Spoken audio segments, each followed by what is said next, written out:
सिंधुदुर्ग जिल्ह्यातील मालवण तालुक्यातल्या आचरा विभागातील पळसम गावठाणवाडी इथल्या अंगणवाडी इमारतीचे दुरुस्तीनंतर लोकार्पण कार्यक्रम शिशु किलबिलाटात संपन्न झाला।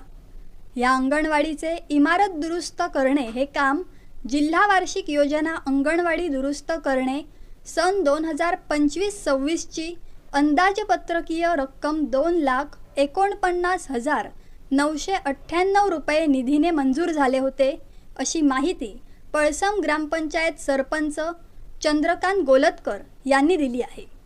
यावेळी पळसम ग्रामपंचायत सरपंच चंद्रकांत गोलतकर यांच्यासह उपसरपंच अविराज परब, ज्येष्ठ कार्यकर्ते राजन पुजारे, रुपेश पुजारे, अशोक जुवेकर, पालक सीताराम परब, संतोष परब, अंगणवाडी सेविका निकिता पुजारे, मदतनीस सुनेत्रा सुधाकर परब उपस्थित होते। पळसम सरपंच चंद्रकांत गोलतकर यांनी अंगणवाडी दुरुस्ती दरम्यान 1 वर्षाच्या कालावधीसाठी जागेची व्यवस्था केल्याबद्दल देवस्थान कमिटीविषयी विशेष कृतज्ञता व्यक्त केली। सानिका वेंगणकर, आपली सिंधुनगरी न्यूज, सिंधुदुर्ग।